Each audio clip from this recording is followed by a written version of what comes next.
There is a dinner table somewhere tonight. A woman sits down. Someone across from her says something sharp, something like, "You used to be so much fun." The old version of her opens her mouth to explain, to list her reasons, her new job, her new schedule, her new boundaries. But this time she stops. She closes her mouth. She reaches for her water instead. And the silence in that room becomes louder than anything she could have said. I want to be honest with you before we go any further. When people hear a title like this one, they assume one of two things. Either this video is teaching you to shut people out, or it is teaching you to stop caring what anyone thinks. Neither one is true. The people who love you still deserve your honesty. What they do not deserve is a performance. That is the difference we are going to build today. You have spent years auditioning for approval from people who never intended to give it, believing that the right words, the right tone, the right amount of proof would finally make them understand. They will not. Not because you failed, because understanding was never what they were after. You do not need a better argument. You need a stronger identity. And today we are going to build it. 10 Stoic lessons. 10 moments where you stop defending yourself and start trusting the person you are becoming. By the end, you will understand exactly why the thumbnail on this video says, "Learn to keep your mouth shut." Let's begin. There was a Roman senator named Cato who refused to bend to the political games around him. When his enemies mocked him in the Senate, he did not stand up and defend every word. He let the accusations sit in the air like smoke. Eventually the smoke cleared because there was no fire underneath it. Most of us do the opposite. The moment someone questions us, we start performing. We build a case. We gather our evidence. We rehearse it in the shower the next morning. Ask yourself something honestly. How many times have you explained a decision to someone who was never going to accept any answer you gave them? Not because your reasons were weak, because their mind was already closed before you opened your mouth. The Stoics called this living according to nature, which simply means living according to what is actually true for you, not what keeps the peace in someone else's head. Every time you perform your reasons for someone who has already judged you, you hand them a small piece of your authority. You are telling them, "My decision is only valid if you approve of it." That is not humility. That is dependency wearing a polite mask. There is a difference between explaining and confessing. An explanation shares information. A confession seeks forgiveness for a crime you never actually committed. Too many of us confess our life choices to people who never appointed themselves as judges.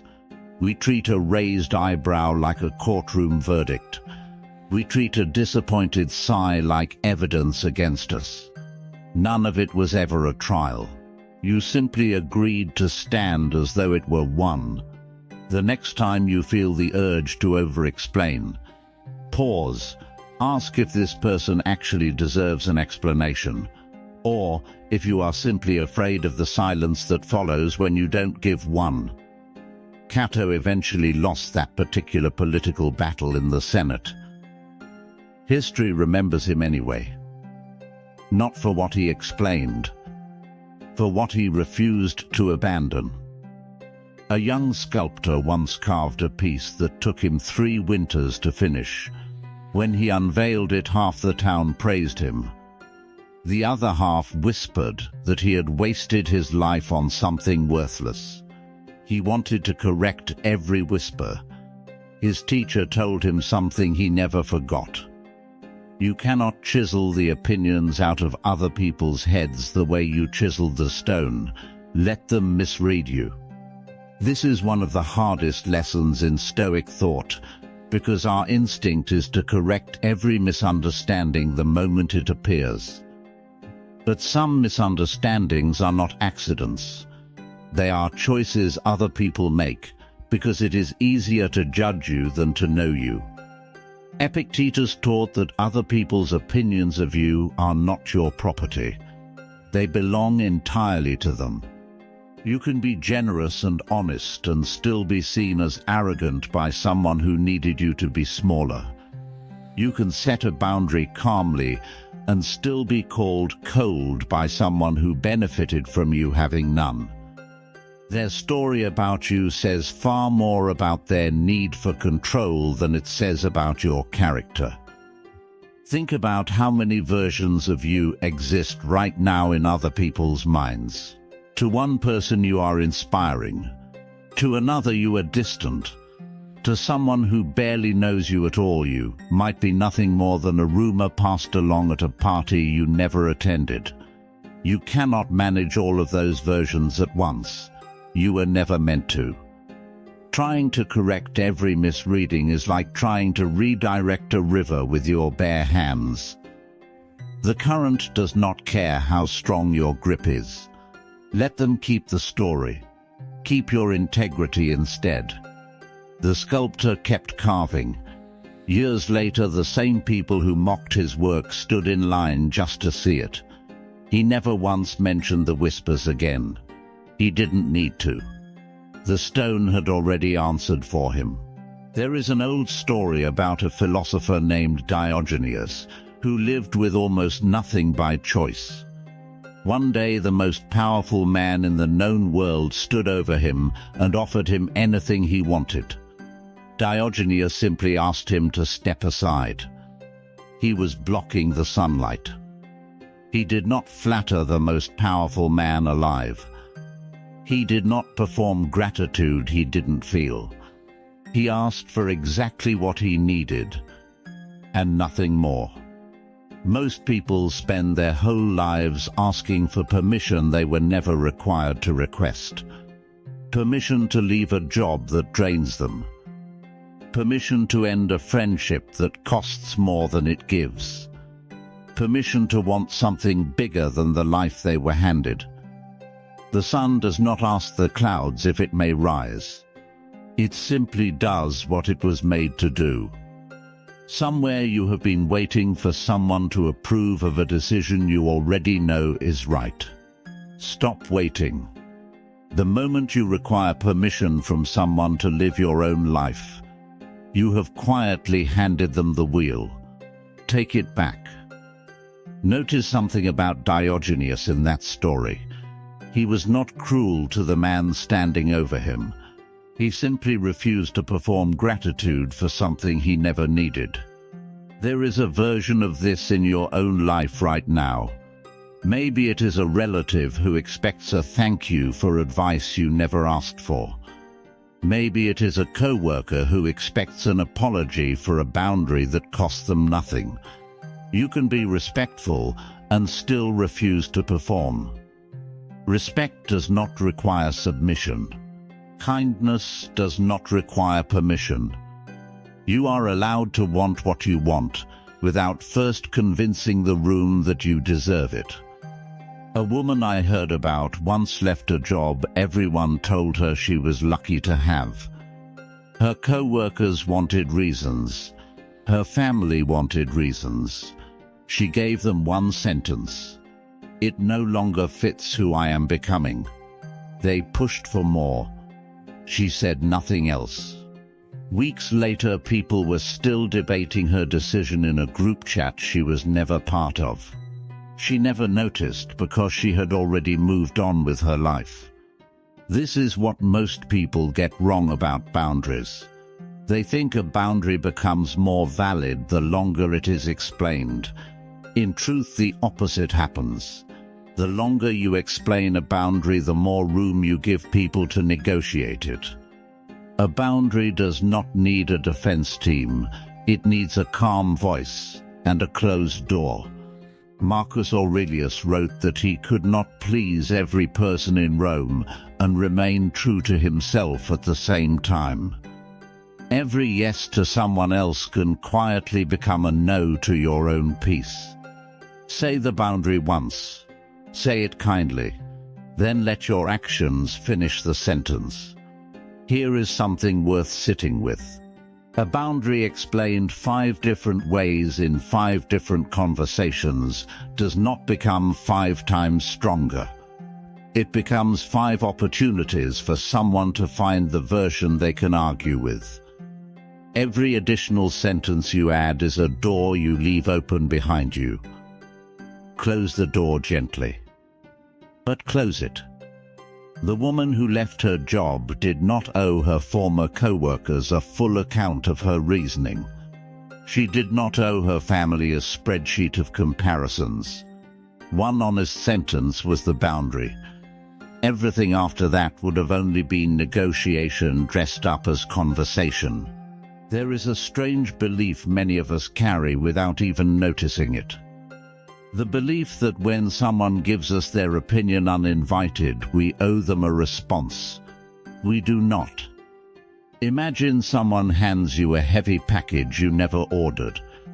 You are not required to carry it up the stairs simply because they placed it in your hands. You can set it down at the door. Epictetus described life as a stage where you do not choose every scene handed to you, but you always choose how you perform your role inside it. When someone insults you and waits for a reaction, they are often testing whether they still have influence over your emotions. The moment you respond with heat, you confirm that they do. The moment you respond with calm, you confirm that they no longer do. Silence in that moment is not weakness.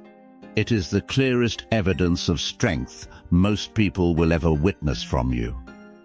Think about the last time someone tried to provoke you online or in person.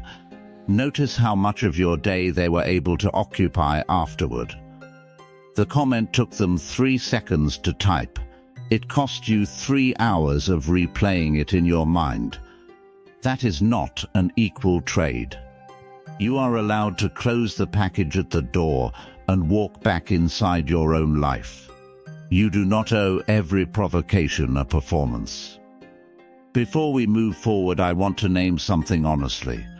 Everything we have covered so far is the easier half of this video.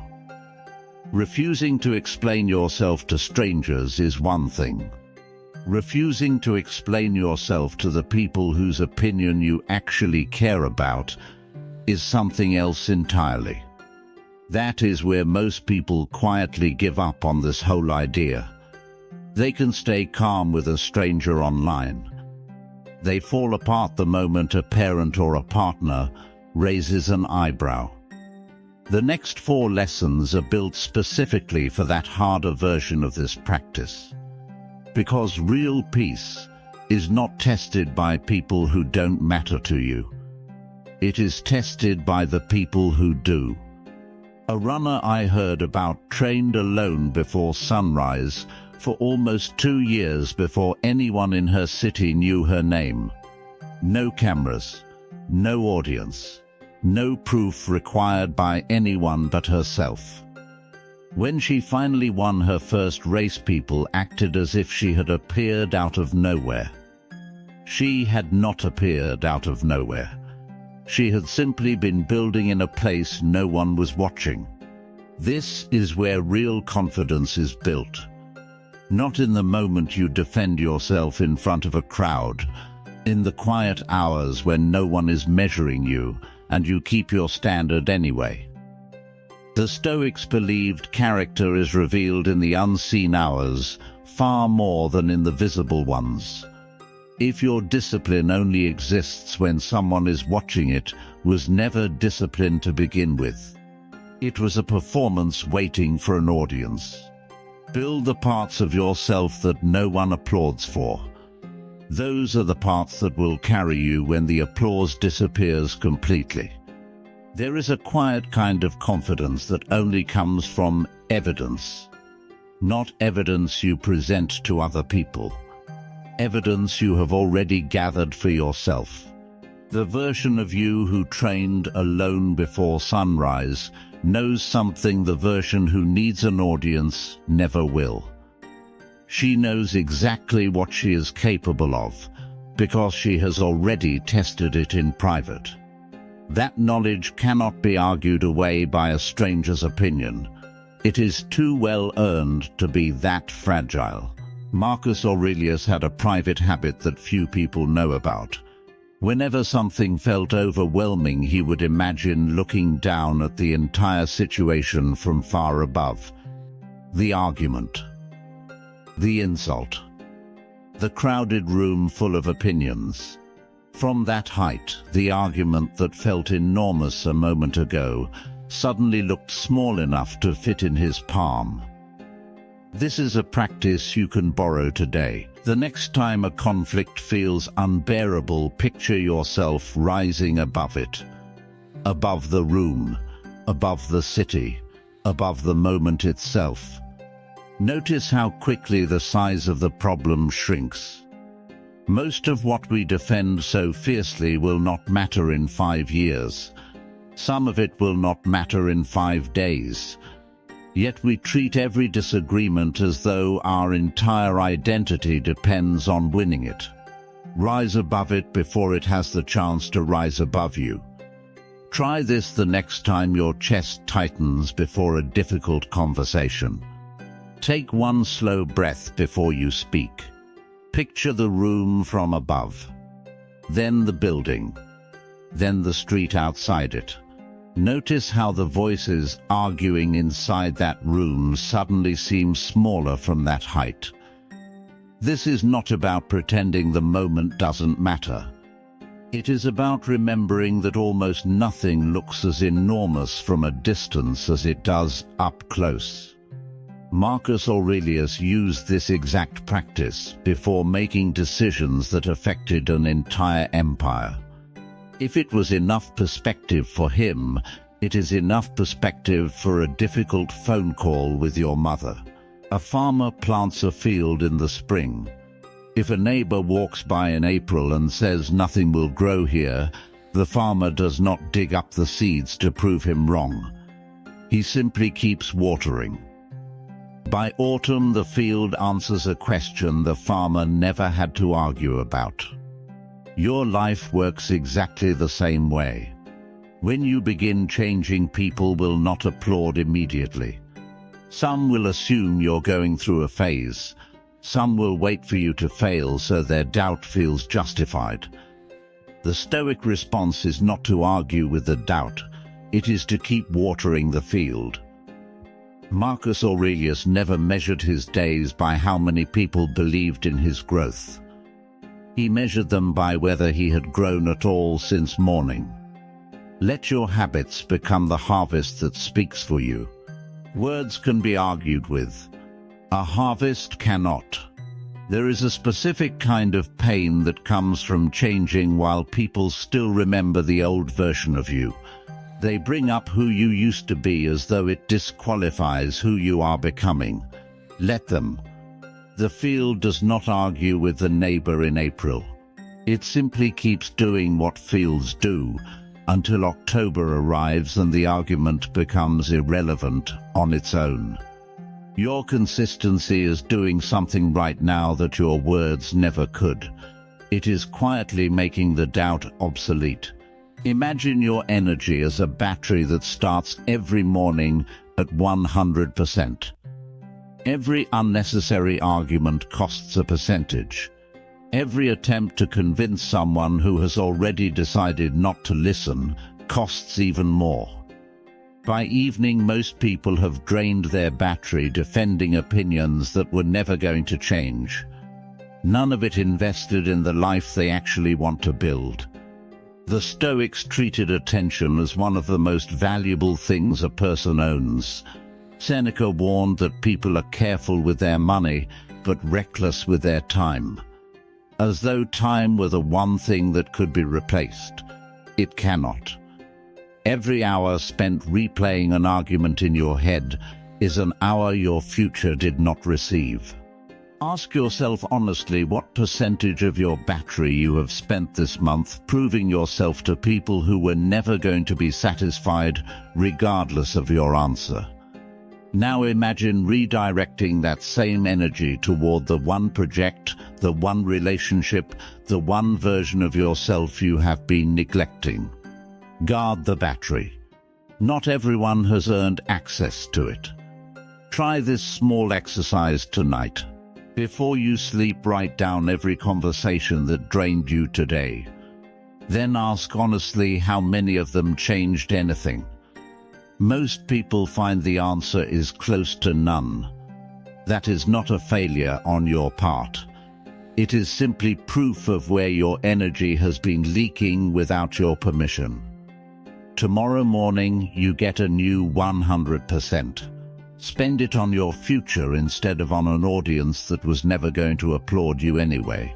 Here is the final lesson, and in many ways it holds all the others inside it.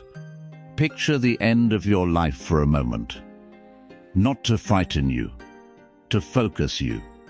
Picture the people gathered who actually knew you, not the people who misunderstood you from a distance. The ones who watched you closely enough to know the truth. What will they remember? They will not remember the arguments you won. They will not remember the explanations you gave to people who never deserved one. They will remember how you carried yourself when things were difficult. They will remember whether your word matched your actions. They will remember the quiet consistency that never needed a microphone to prove itself. Seneca did not spend his life trying to appear wise. He spent it practicing wisdom until the appearance became irrelevant.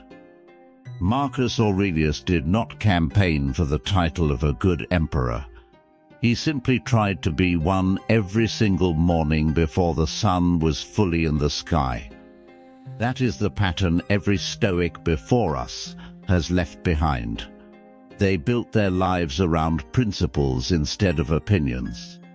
Somewhere out there today, someone is still trying to convince a person who will never be convinced.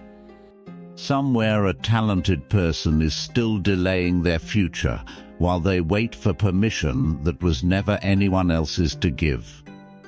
Here is the truth that can set all of that down today. The people who genuinely matter to you do not require constant proof.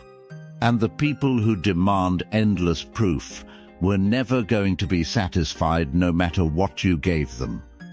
Your responsibility was never to manage what other people think. Your responsibility has always been to manage who you are becoming. When your values are clear, your decisions become clear. When your decisions become clear, your peace becomes unshakable. And when your peace becomes unshakable, you stop explaining yourself. Because your life has already started speaking for you. I want you to notice something about every single lesson we covered today. None of them asked you to become harsher. None of them asked you to stop loving the people around you. Every one of them simply asked you to stop performing for people who were never actually watching for the truth. They were watching for a version of you that was easier for them to manage. You are allowed to outgrow that role. You are allowed to let people be confused about you while you keep building a life you don't have to explain to anyone at all. Think of a lighthouse standing on a coastline that no one built to be loud. It does not chase the ships that pass it. It does not shout across the water begging to be noticed. It simply stands exactly where it was built to stand. And because it never moves from that purpose, the ships find their way home anyway. That is the life we have been talking about today. Not a life of coldness. Not a life of silence for its own sake. A life so steady in its values that explanation becomes unnecessary. Go back for a moment to that young man sitting in his car outside his parents' house. Imagine him walking in now. After everything we just covered, he still loves them. That has not changed. But he no longer needs their permission to trust his own decision. He sits down. He listens. He answers what deserves an answer. And when the conversation reaches for a debate he was never going to win, he simply lets it go quiet. Not out of anger, out of peace. That is the shift. That is the entire video in one small room. So starting today, stop auditioning for people who already closed the book on you. Stop watering opinions that were never going to grow into anything. Build instead of defending. Act instead of arguing. Grow instead of proving. If even one of these 10 lessons found you today, write the words "I choose peace" in the comments below, not as a sentence, as a promise you're making to yourself. If this video meant something to you, subscribe to Stoic Virtus for more lessons like this one every single week. Until next time, guard your peace. Protect your silence. And let your life, not your words, be the only proof anyone ever needs.